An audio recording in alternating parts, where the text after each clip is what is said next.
Aujourd'hui, je vous raconte L'oiseau du roi d'Adolphe Aurin. Au temps jadis, une femme vint à perdre son mari, et en eut un tel chagrin que son caractère, qui avait toujours été égal, s'aigrit, au point de devenir capricieux, fantasque et vraiment insupportable. Sa fille unique, qu'elle idolâtrait du vivant de son défunt homme, fut parfois gâtée d'une façon ridicule, et d'autres fois chassée et punie pour les motifs les plus futiles. Il arrivait même à cette femme de frapper brutalement sa fille sans que celle-ci devinât pourquoi. Un jour, dans un accès de démence, elle ordonna à sa servante d'aller promener l'enfant dans une forêt voisine, de l'y égarer et de l'y abandonner.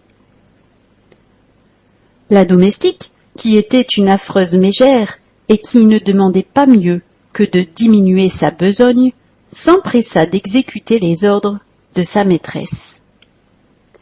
Elle conduisit la petite martyre au milieu des bois, la fit marcher longtemps pour la fatiguer, et enfin l'engagea à s'asseoir au pied d'un arbre pendant qu'elle irait lui cueillir des fleurs. L'enfant obéit, mais les heures s'écoulèrent, et la servante ne revint pas. Le jour fit place aux ténèbres, les loups hurlèrent dans les bois, et la peur s'empara de la pauvre abandonnée qui se mit à pleurer. Tout à coup, un rayon de la lune éclaira le visage d'une jolie dame qui s'avança vers la petite fille et lui dit « Ne pleure pas, je suis la fée qui t'a servi de marraine à ta naissance, et je viens à ton secours. Je vais te conduire à la porte de la maison de ta mère. Seulement, tu ne diras pas m'avoir vue, et tu déclareras même que tu as trouvé ton chemin sans le secours de personne. » La mère, qui regrettait sa mauvaise action du matin, accueillit sa fille avec joie et ne lui demanda même pas comment elle avait pu découvrir son chemin dans les méandres de la forêt. Hélas, cette joie et les caresses qu'elle lui fit ne furent pas de longue durée. La mauvaise humeur de la méchante femme reprit le dessus, et elle ordonna de nouveau à la servante de conduire l'enfant au bord de l'eau et de la précipiter dans une rivière ou dans un puits. Cette fois encore, les ordres furent ponctuellement exécutés. L'infortunée fille fut jetée la tête la première dans un puits. Mais, qu'on juge de son étonnement, lorsqu'elle découvrit, au fond de l'eau, une porte qu'elle put ouvrir sans difficulté. Elle se trouva alors dans la cour d'un somptueux palais. Elle y entra, et elle admira la magnificence des meubles, des tableaux, des bijoux, des objets d'art qui s'offrirent à sa vue. Arrivée dans une chambre où tout était en désordre, elle remit en place, comme elle avait l'habitude de le faire chez sa mère, ce qui lui semblait avoir été dérangé. Comme elle accomplissait cette besogne d'un pas lourd, elle se fit entendre dans l'escalier, et elle n'eut que le temps de se cacher derrière un fauteuil lorsque la porte s'ouvrit. Un homme d'une taille gigantesque, mais à l'air très doux, pénétra dans l'appartement en disant « Quelqu'un est venu chez moi. Qui a rangé ma chambre? Si c'est une fille, elle sera la bienvenue. Si c'est un garçon et qu'il veuille rester près de moi, je le ferai mon héritier car je suis sans enfant. » Rassurée par ces paroles, la petite abandonnée sortit de sa cachette et se montra aux yeux du géant, qui poussa un cri de joie en s'écriant « La filleule de ma femme !» Et aussitôt, Il appela la fée qui vint serrer dans ses bras celle qu'elle avait déjà sauvée une première fois.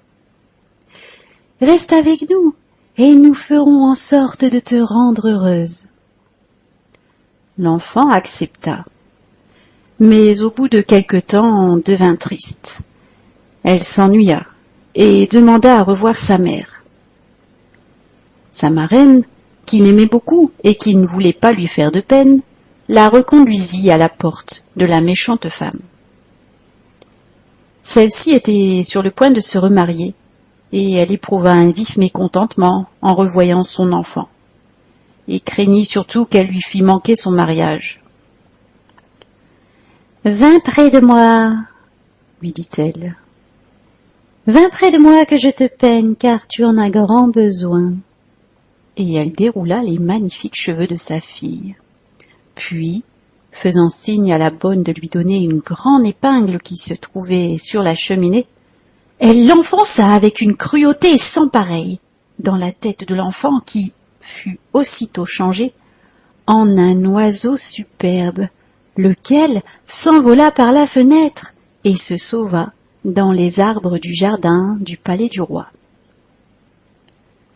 Apercevant un jardinier qui coupait les roses, l'oiseau lui dit « Bonjour, beau jardinier, comment se porte le roi ?» L'homme, en apercevant cet oiseau inconnu doué de parole, avec un plumage brillant comme un rayon de soleil, resta stupéfait. Lorsqu'il fut remis de sa surprise, il s'empressa d'aller raconter au roi ce qu'il venait de voir et d'entendre. Le monarque crut que son jardinier avait perdu la raison. Mais il se rendit néanmoins dans le jardin pour s'assurer par lui-même de ce qui s'y passait. Lorsqu'il découvrit l'oiseau merveilleux qu'on eût dit tomber du ciel, il désira le posséder, et pour cela fit tendre tous les pièges connus jusqu'à ce jour. L'oiseau sut les éviter, mais, voyant le désespoir du roi, il alla se poser sur son épaule, se laissa caresser, et même enfermer dans une cage d'or. Le roi ne voulut plus se séparer de son oiseau chéri, et l'emporta dans sa chambre, où il le laissa voltiger en liberté. Un jour, qu'il le caressait, il remarqua, sous les plumes de la tête, quelque chose qui ressemblait à une épingle. Il l'arracha, et immédiatement, sous ses yeux, une métamorphose s'accomplit. À la place de l'oiseau, il admira la plus ravissante jeune fille qu'il eût jamais vue. Elle raconta ses infortunes, et le roi, qui ne se lassait pas de l'écouter, résolut d'en faire sa reine. La date du mariage fut annoncée. La fée vint demeurer près de sa filleule et l'aida dans le choix et la confection des toilettes. Jamais mariée ne fut plus belle, et sa mère, en la voyant passer dans les carrosses du palais, la reconnut. Elle fut tellement jalouse du bonheur de sa fille qu'elle eut une jaunisse dont elle ne put guérir.